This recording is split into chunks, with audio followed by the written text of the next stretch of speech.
नमस्कार, आप देख रहे हैं रवजी लाइव।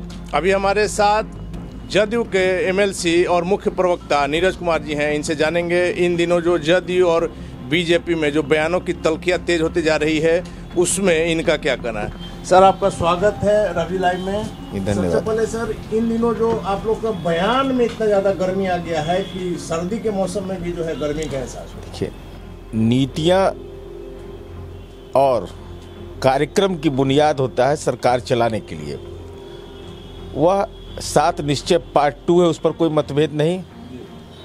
माननीय नीतीश कुमार जी के नेतृत्व पर कोई मतभेद नहीं। विशेष राज्य के दर्जा का सवाल, यह सवाल इसलिए अपेक्षित है कि वह विधानमंडल में सर्वसम्मत प्रस्ताव है।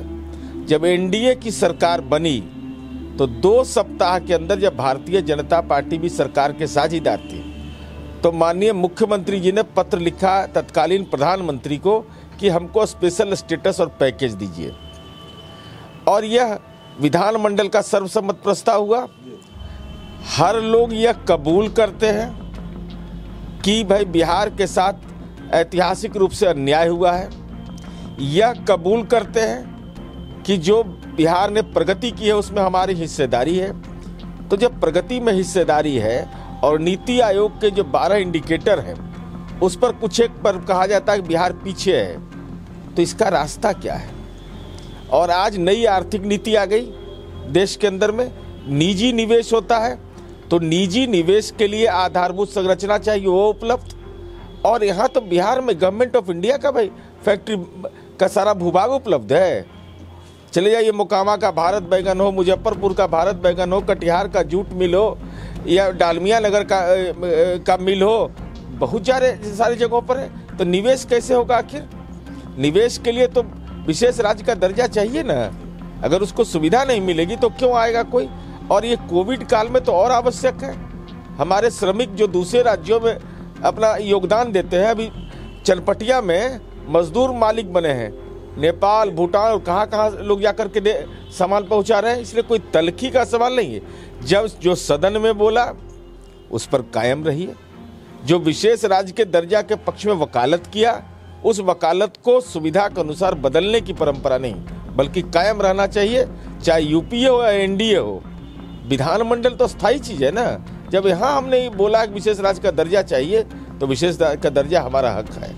लेकिन सर, ये कहा जा रहा है कि जो बिहार की स्थिति है, भौगोलिक स्थिति को देखते हुए ये विशेष राज्य के मापदंड को पूरा ही नहीं करता है, जिसके कारण एक स्पेशल पैकेज दिया जा रहा है। और बीजेपी के प्रदेश अध्यक्ष ने ये आरोप लगाया है सर कि जो पैकेज यहाँ मिला हुआ है, पहले से जो पैसा पड़ा हुआ है, उसका भी उपयोग नहीं हो रहा है। देखिए, सबसे पहले तो भाजपा के प्रदेश अध्यक्ष में कोई टिप्पणी नहीं करना चाहता है, आपके साथ ही है। लेकिन उनके विधायक दल के नेता ने ही तो कहा ना, हमने नहीं कहा है। उन्होंने भारत सरकार के वित्त मंत्री को जो पत्र दिया उस पत्र में स्पष्ट कह रहे हैं कि 2015-16 से केंद्रीय करों में हिस्सेदारी बढ़ी थी, लेकिन 2018-19 से केंद्रीय कर में हमारी हिस्सेदारी घट रही है। जो उन्होंने 3 मांगे मानी कि विशेष सहायता अनुदान हमको दीजिए बिहार को। तारकिशोर प्रसाद जी भाजपा विधायक दल के नेता है, तो क्या विशेष सहायता अनुदान मिला? बजट तो पेश हो गया ना, नहीं मिला। यह मांग उन्होंने किया कि भाई FRBM एक्ट के तहत जो राज्य को ऋण लेने का होता है शर्त के साथ 5% करिए, वो हमारी साख पर है, लेकिन वह भी देने से इनकार कर दिया। यह हम लोगों ने निवेदन किया कि भाई जो राज्य सरकार को जो आप पैसा देते हैं, हमको जो देते हैं, और मैचिंग ग्रांट जो केंद्रीय योजनाओं में हमको देना, हमको पहले बता दीजिए। अब बताइए 2018, 2019, 2020 जो स्वीकृत शिक्षक जो पदस्थापित हैं उन लोग का आज तक वेतन स्वीकृत नहीं हुआ है। यूजी जो 7वां वेतन आयोग लागू हो गया, राज्य सरकार को देना पड़ रहा है शिक्षकों को वेतन। तो भाई ये शिक्षा तो सबकी जिम्मेवारी है। तो हम लोगों ने यह कहा कि जो हमारा बकाया राशि है वो दीजिए, तो वो भी नहीं देंगे। तो इसलिए हम लोगों ने कहा कि भाई हमको आंतरिक राजस्व, अगर हमारा विकास हमने किया है, विकास के आप हिस्सेदार हैं, तो बिहार को मौका मिलना चाहिए। बिहार ने गुनाह क्या किया है? विकास दर है हमारा ना, हमारी तुलना देश के दूसरे राज्यों से नहीं किया जाना चाहिए। विकास दर में हम देश में अव्वल हैं, तो देश में अगर अव्वल हैं तो हमको और आगे बढ़ने का मौका दीजिएगा ना। और इससे बड़ा मजाक और क्या हो सकता है केंद्रीय बजट में, कि हर राज्य को आपने दे दिया कि 1 लाख करोड़ रुपया का हम जो ऋण देंगे वो इंटरेस्ट नहीं लगेगा 50 वर्षों के लिए, तो बिहार को भी मिलेगा और महाराष्ट्र को भी मिलेगा, कर्नाटका को भी मिलेगा। तो बिहार को तो विशेष सहायता चाहिए ना। तो आप समान मापदंड पर तमाम राज्यों को रखेंगे तो जो आदरणीय प्रधानमंत्री जी का स्वप्न है कि इस देश को हम मजबूत बनाएंगे, देश का पुरुषार्थ को हम ऊंचा करेंगे, स्वाभिमान के देश का ऊपर करेंगे, तो ये को ताकत कैसे मिलेगी? सर, संबंधों में तल्खी की बात हमने इसलिए किया कि आप लोग दोनों के भरोसे सरकार चल रही है, ऐसे एनडीए 4 दलों का भी बना हुआ है, लेकिन शराबबंदी का सर मुद्दा हो या जातिगत जनगणना का हो, हर में जो है आप लोग के बीच में खींचातानी की खबरें। सुविधा के अनुसार तर्क हम लोग नहीं देते हैं। हमारी पार्टी और हमारे नेता की यही खूबसूरती है कि शराबबंदी सामूहिक फैसला नहीं। तो उत्तर प्रदेश में हाल में जहरीली शराब से मौत हुई तो समीक्षा की बात क्यों नहीं आई? वही कह रहे हैं सर कि बीजेपी में मेरा यह कहना है कि आबकारी नीति वहाँ लागू है, तो वहाँ कैसे जहरीली शराब से मौत हो गई? इसका मतलब वहाँ का प्रशासनिक तंत्र फेल, आबकारी नीति फेल। हमारे यहाँ तो मद्य निषेध है और देश के विभिन्न राज्यों में ऐसी घटनाएं होती हैं। तो रोग का इलाज करें, रोगी को नहीं मारना चाहिए।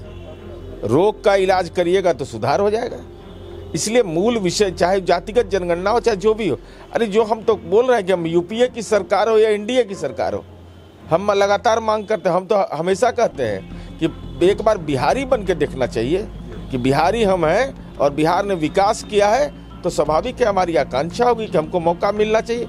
और भौगोलिक स्थिति, तो कौन राज्य है देश का जिसको कि अंतर्राष्ट्रीय नदी का कहर झेलना पड़ता है? नेपाल में डैम हम बनाएंगे, ये केंद्र सरकार बनाई, क्यों नहीं बना आज तक के? क्यों मेरा पूरा उत्तर बिहार का इलाका परेशानी झेलता है? ये हर साल की परेशानी है, हर वर्ष। तो हम आपदा हम झेलें, विकास का दायित्व तो हमारा है, और विकास हम करें तो उसकी पात्रता जब हम सिद्ध कर दे तो हमको सहायता भी नहीं दीजिए। तो ये तो कहीं ना कहीं राज्य हित का मामला। सर, जब डबल इंजन की सरकार है तब तो इसको अगर अभी सॉल्व नहीं होगा सर, तो आगे कब होगा? देखिए, ये सवाल इसलिए महत्वपूर्ण है कि माननीय लालू प्रसाद जी की धर्म पत्नी, जिनको भ्रष्टाचार के आरोप में जेल जाने के बाद उनको पदभार ग्रहण करा दिया गया 2000 में, और उनका दावा है कि हमने विशेष राज्य का दर्जा मांगा। हम दावे पर हमारी कोई आपत्ति नहीं, लेकिन यह भी सच है कि उसके बाद लालू जी 2004 से 5 तक के केंद्र में मंत्री बने, क्यों नहीं? किंग मेकर बने, किंग मेकर, कि हम ही मनमोहन सिंह जी को प्रधानमंत्री बनाए हैं। तो उस रेल मंत्री की सबसे शानदार उपलब्धि इनकी क्या रही? IRCTC घोटाला, जिसमें बेटा भी मुदाले हो गया, तो विशेष राज्य का दर्जा नहीं दिया। और हम लोगों ने जब इसकी शुरुआत की है तो तर्क के बुनियाद पर किया है, योग्यता के आधार पर हम मांग रहे हैं कि हमको ये मौका मिलना चाहिए। और कानून में संशोधन नहीं होता है क्या? कानून में तो संशोधन होता है भाई। अयोध्या में मंदिर बनने के लिए इंटरवेन हो सकता है, कश्मीर के तहत 70 पर इंटरवेन हो सकता है, और इस सवाल पर क्यों नहीं भाई? विकास के मामले में क्यों नहीं मापदंड बदल सकता है? एक कमेटी बनाइए, जांच कर लीजिए तथ्यों का, उसके आधार पर फैसला लेना चाहिए केंद्र सरकार को। और सर, एक आखिरी सवाल ये है कि इन दिनों जो शेल्टर होम गायघाट वाला जो मामला आ रहा है, जिसमें सरकार के मंत्रियों के ऊपर भी उंगली उठ रही है सर, ये सब देखिए, ये सब राजनीति के चंडूखाना का गप है। अगर किसी को औकात है तो साक्ष्य जाके कोर्ट में दे या पुलिस के हवाले करे। यह मामला मुजफ्फरपुर में भी इसी ढंग से लोग बोलते थे, अनर्गल बयानबाजी करते हैं, निकृष्टता का निम्नतम सीमा पार कर गया है ये लोग। भाई, राष्ट्रीय जनता दल कौन सा बयान दे रहा है? ये कुछ पूर्व IPS अधिकारी अमिताभ दास ने, अरे तू तो बेचैन आत्मा है, अपने तो गए ही सबको लेकर के जाएंगे। अमिताभ दास जी के पास अगर साक्ष्य तो कोर्ट में देने में लज्जा लगता है। भारतीय पुलिस सेवा के पदाधिकारी रहे ना, तो पुलिस इन्वेस्टिगेशन उनको नहीं मालूम है क्या प्रक्रिया होती है? अगर उनके पास एविडेंस है तो जाकर के दे। ये फेसबुक का मीडिया से नहीं नेता बनिएगा।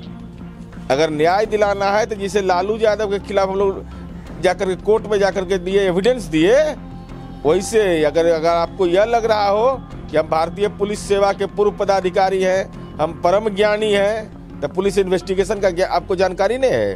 दीजिए एविडेंस कि कौन आदमी है। कोई आदमी रहेगा तो उसको कोई बचाने वाला बिहार में है? कोई बचाने वाला नहीं है, गुनाह करेगा जेल जाएगा। धन्यवाद सर। तो ये थे हमारे साथ जदयू के मुख्य प्रवक्ता नीरज कुमार जी, जिनका साफ कहना है कि बिहार को विशेष राज्य का दर्जा मिलना चाहिए और ये मांग इसके विशेष राज्य के दर्जा मिलने तक उठती रहेगी। आप देख रहे हैं रवजी लाइव, खबरों के लिए बने रहे रवजी लाइव के साथ।